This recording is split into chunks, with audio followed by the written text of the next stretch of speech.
one with that. Yo, Sensei. Get him a body bag, Johnny! Yeah! Johnny.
You will be on camera. You were on camera.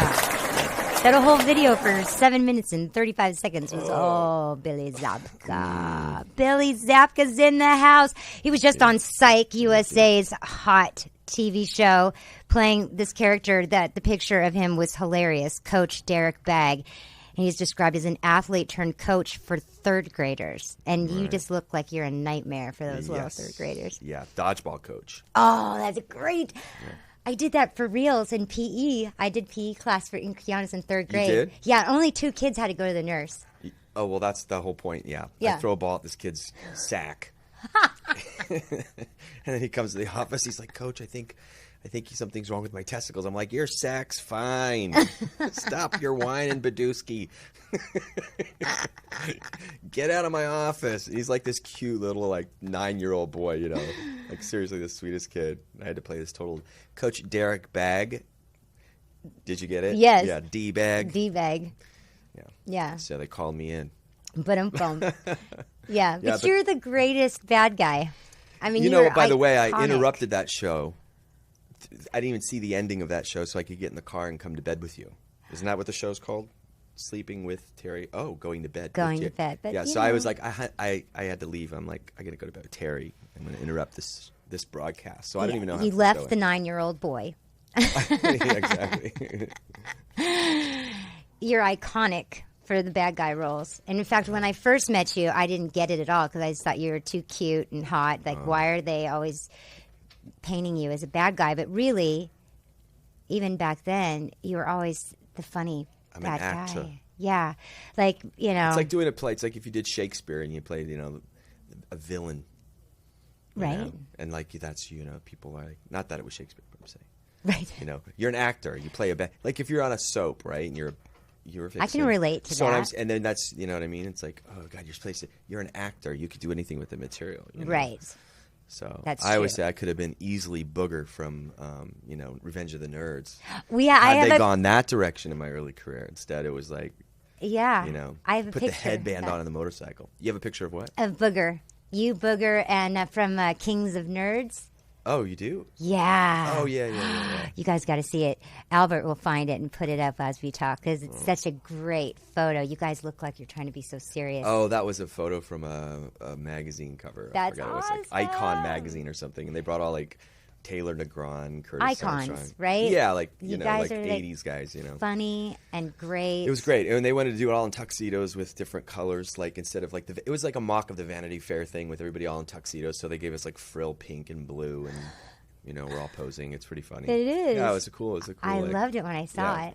Yeah. I was like, oh, I love that pic. The magazine's out of business, so I don't know if that was anything. But I'm sure you didn't. I don't think we had anything. I think the internet probably put that magazine slightly, yeah. You know, yeah. Paper is becoming less and less. True. Even with the big ones like Vanity Fair. Like, because I can get Vanity Fair now. I get it in the app on my phone. I don't even have to buy the paper. Right. Or what about TV Guide? Remember when you used to get TV Guide? Oh my and gosh, it flip was through so to see what was exciting. on? You see yourself, Yeah. like All in the guest family. starring Terry. And I'm like, I really am on the show. I was going behind before that. I'm like All in the Family.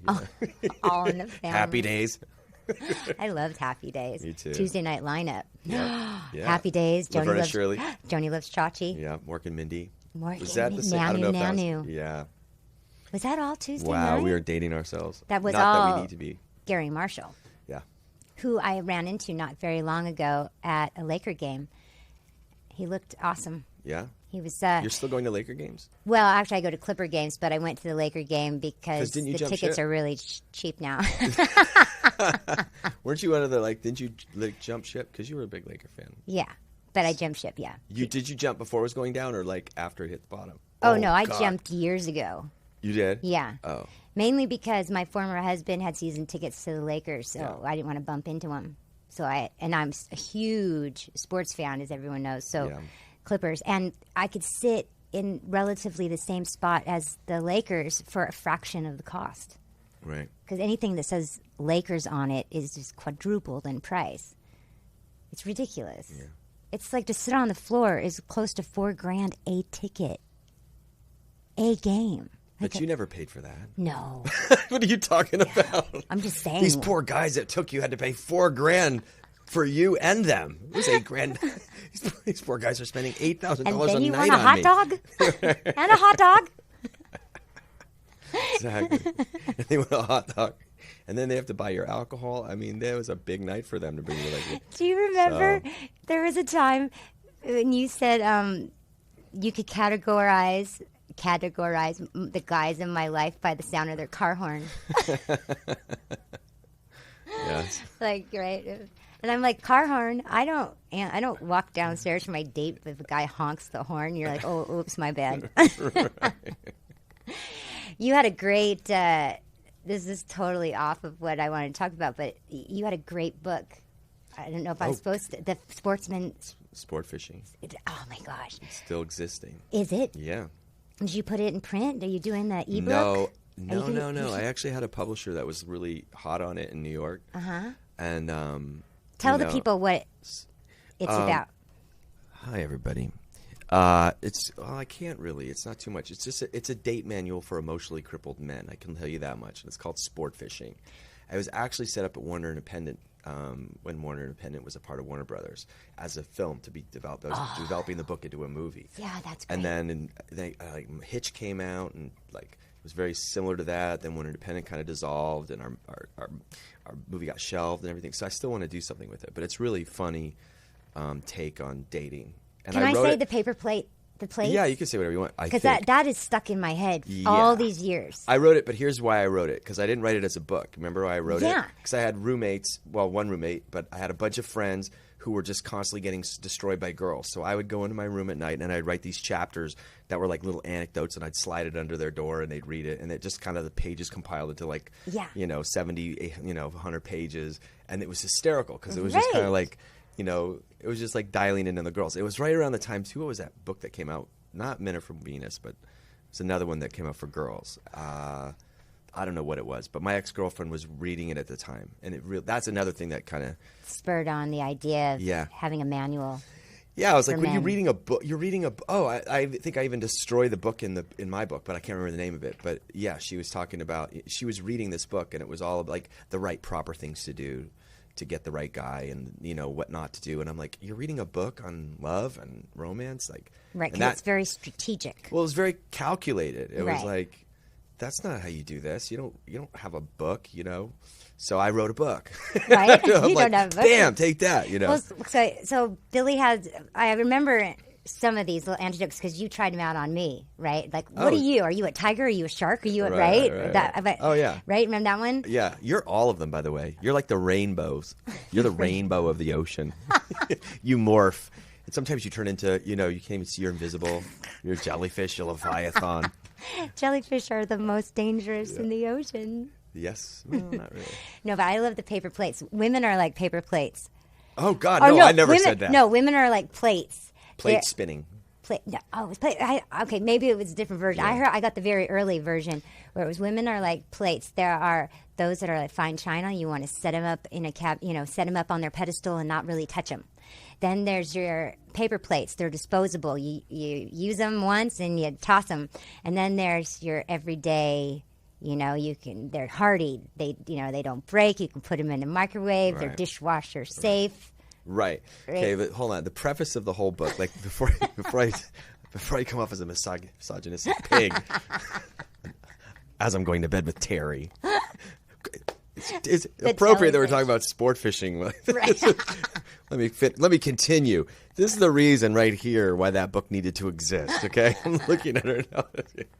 No, but the whole thing about the book was, don't read a page of look. If you've never had incredibly devastating heartbreak in your life, if you haven't been destroyed, nuked, pulverized beyond recognition, which a lot of men have been completely emasculated. It was dealing with men that were emasculated. Yeah. It wasn't a guide on treating girls or anything. It was just like, don't put. A lot of guys would put a girl so far up on a pedestal that they completely lose their identity and they kind of worship her, and that's just a dangerous place to be. And I saw friends doing that, and they'd just trip all over themselves, and then get hurt after time after time. I'm like, dude, you just gotta hold it loosely. Go after your life. Go after your dreams. The right girl's gonna come up alongside you. God gave Eve to Adam when he was sleeping. Don't look so hard. Like things like that. When he was sleeping. When he was asleep. And see, now So I give the similar advice on the women's side, because I am a lot like a guy in my dating, like how I look at situations.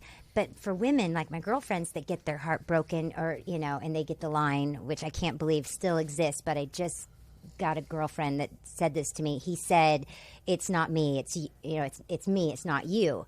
And I looked at her and said, well, he's finally telling you the truth because it is him. He's Right. not ready. It is him, but it's because of you. Right.